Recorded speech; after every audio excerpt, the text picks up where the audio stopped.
నమస్తే అండి, నేను రజాక్. వైసీపీ పార్టీకి సినిమా స్టార్ట్ అయింది. ఎలా అంటే మనందరికీ తెలిసిందే కదా, ఈ రోజున అమరావతిలో వాళ్ళు కట్టినటువంటి బిల్డింగ్ కి సంబంధించినటువంటి ఫస్ట్ ఫ్లోర్ మొత్తాన్ని కూడా కూల్చి అవతలేసినారు, నేలమట్టం అయితే చేసినారు. అయితే ఇప్పుడు కన్ను వైజాగ్ మీద పడింది అనమాట. వైజాగ్ లో ఉన్నటువంటి కార్యాలయం కూడా ఎలాంటి అనుమతులతో కట్టలేదు అని చెప్పేసి జీవీఎంసీ నోటీసులు అయితే జారీ చేసింది. జనసేన పార్టీకి సంబంధించినటువంటి మూర్తి యాదవ్ గారు ఎవరైతే ఉన్నారో కార్పొరేటర్, ఈయనైతే అసలు వదిలిపెట్టే సమస్య లేదన్నట్టుగా వెళ్ళినారు. ఇప్పుడు దీనికి కూడా నోటీసులు అయితే ఇచ్చింది, నోటీసులు సర్వ్ చేసినారు. మరి దీనికి సంబంధించి ప్రాపర్ రియాక్షన్ రాకపోతే ఇది కూడా కూలిపోవడం మాత్రం పక్కా. ఓవైపు అమరావతిలో దీనికి సంబంధించి చూద్దాం. ఓవైపు అమరావతిలో వైఎస్ఆర్ కాంగ్రెస్ పార్టీ కేంద్ర కార్యాలయానికి చట్టబద్ధత లేదంటూ నిర్మాణంలో ఉన్నటువంటి కార్యాలయాన్ని కూల్చేసిన రోజునే విశాఖలోని పార్టీ ఆఫీసుకు కూడా గ్రేటర్ విశాఖ మున్సిపల్ కార్పొరేషన్ నోటీసులు అందించింది. అమరావతిలో నిర్మాణాల కూల్చివేత పూర్తయిన వెంటనే విశాఖ పార్టీ కార్యాలయానికి నోటీసులు ఇవ్వడం ఆసక్తికరంగా మారింది. 5 ఏళ్ల పాటు అధికారంలో ఉన్న వైఎస్ఆర్ కాంగ్రెస్ పార్టీ కనీసం అనుమతులు కూడా లేకుండా కార్యాలయం ఎలా నిర్మించిందనే వార్త ఇప్పుడు రాష్ట్ర వ్యాప్తంగా హాట్ టాపిక్ గా మారింది. ఇది పరిస్థితి. అస్సలకు వాళ్ళు ఎక్స్పెక్ట్ చేయలేదు ఈ 5 సంవత్సరాలు మనం పోతాం అని చెప్పేసి ఏమాత్రం ఊహించలేదు. అందుకే రిషికొండ మీద ప్యాలెస్లు వెలిసినాయి, అదేవిధంగా ఈ కట్టడాలు స్టార్ట్ అయినాయి అనమాట. 30 సంవత్సరాల పాటు ఏకఛాత్రాధిపత్యం మాదే. మహా అయితే చంద్రబాబు నాయుడు గారు 5 సంవత్సరాలు రాజకీయం చేస్తారు, ఆ తర్వాత వయసు రీత్యా ఆయన ప్రజల్లో ఉండలేరు, చాలా కష్టం. ఇప్పుడు నవీన్ పట్నాయక్ గారి పరిస్థితి ఎలా ఉందో అదే విధంగా అయిపోద్దని చెప్పేసి వాళ్ళైతే ఊహించినట్టున్నారు. అందులో భాగంగా ఇంకా మనకు అదుపు లేదు, ఎవడు కూడా మనల్ని ఇంకా ఆపేదేలే తగ్గేదేలే అన్నట్టు రెచ్చిపోయినారు. కట్ చేస్తే ఏం జరిగింది? అమరావతిలో పార్టీ ఆఫీసు కూలింది, ఇప్పుడు వైజాగ్ లో కూడా పార్టీ ఆఫీసు కూలబోతున్నట్టే తెలుస్తోంది. తాజాగా విశాఖలో కూడా వైసీపీ కార్యాలయానికి నోటీసులు అంటించింది జీవీఎంసీ.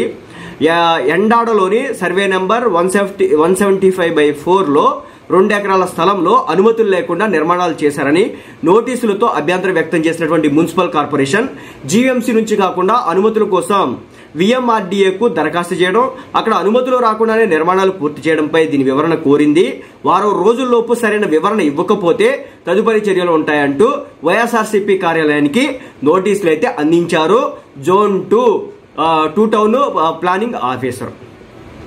ఇక అనుమతుల ప్రక్రియ విషయానికి వస్తే కనుక 3 ఏళ్ల క్రితం విశాఖలోని చినగదిలి మండలం ఎండాడ గ్రామం సర్వే నెంబర్ 175/4 లో 2 ఎకరాల స్థలాన్ని వైఎస్ఆర్సీపీ పార్టీ కార్యాలయానికి అయితే కేటాయించారట. సాధారణంగా ఇక్కడ కట్టే భవన నిర్మాణాలకు greater Visakha municipal corporation plan అనుమతులు ఇవ్వాల్సి ఉంటుంది. కానీ విఎంఆర్డీఏలో ప్లాన్ అనుమతుల కోసం 525 రోజుల క్రితం దరఖాస్తు చేశారట. ఇందుకోసం 10,000 కూడా చెల్లించారట. అయితే ఇన్నాళ్ళు ఏమైందో తెలియదు కానీ 2 రోజుల క్రితం అంటే జూన్ 20వ తేదీ గురువారం మధురవాడ జోన్ 2 సచివాలయ ప్లానింగ్ కార్యదర్శి ఎండాడ్లోని వైఎస్ఆర్సీపీ కార్యాలయం దగ్గరికి వెళ్లారు. భవన నిర్మాణానికి ప్లాన్ ఉందా లేదా అని ఆరా తీశారు. దీంతో 525 రోజులు ఈ భవనాల ప్లాన్ దస్త్రం విఎంఆర్డీఏలో పెండింగ్ లో ఉన్నట్టు గుర్తించారు. ఇక 2 రోజుల క్రితం అనుమతుల కోసం 14 లక్షలు చెల్లించారట. 525 రోజులుగా భవన నిర్మాణానికి అనుమతులు రాలేదని తెలిసి జూన్ 20వ తేదీన 14 లక్షలు అయితే చెల్లించారట వైసీపీ నేతలు. దీంతో ఎస్డిబి లాగిన్ నుంచి అదే రోజు రాత్రి 7:27 రాత్రి సాయంత్రం పూట 7:27 దస్త్రం ముందుకు కదిలి విఎంఆర్డీఏ టౌన్ ప్లానింగ్ లోని సతీష్ అనే ఉద్యోగి లాగిన్ కు చేరిందట. ఆ తర్వాత శుక్రవారం సాయంత్రం 3:57 డి రామానాయుడు అనే ఉద్యోగి లాగిన్ కు వెళ్లగా అక్కడ 19 నిమిషాల్లో దస్త్రానికి ఆమోద ముద్ర వేసి పై అధికారులకు పంపినట్టుగా తాజాగా గుర్తించినటువంటి జనసేన కార్పొరేటర్ మూర్తి యాదవ్ ఉన్నతాధికారులకు ఫిర్యాదు చేయడం అయితే జరిగింది. దీంతో విఎంఆర్డీఏ టౌన్ ప్లానింగ్ అధికారులు అనుమతి నిలిపివేశారు. ఇది గమనించినటువంటి జీవీఎంసీ తాజాగా నోటీసులు జారీ చేసింది. ఏకంగా వైఎస్ఆర్సీపీ కార్యాలయానికి నోటీసులు అంటించడంతో చర్చనీయాంశంగా మారింది.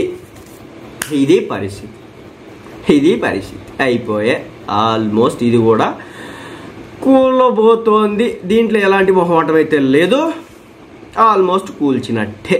ఎందుకంటే అనుమతులు లేవని చెప్పేసి మూర్తి యాదవ్ గారు గత కొన్నేళ్లుగా దీనికి సంబంధించి ప్రెస్ మీట్ల మీద పెట్టి కూర్చున్నారు.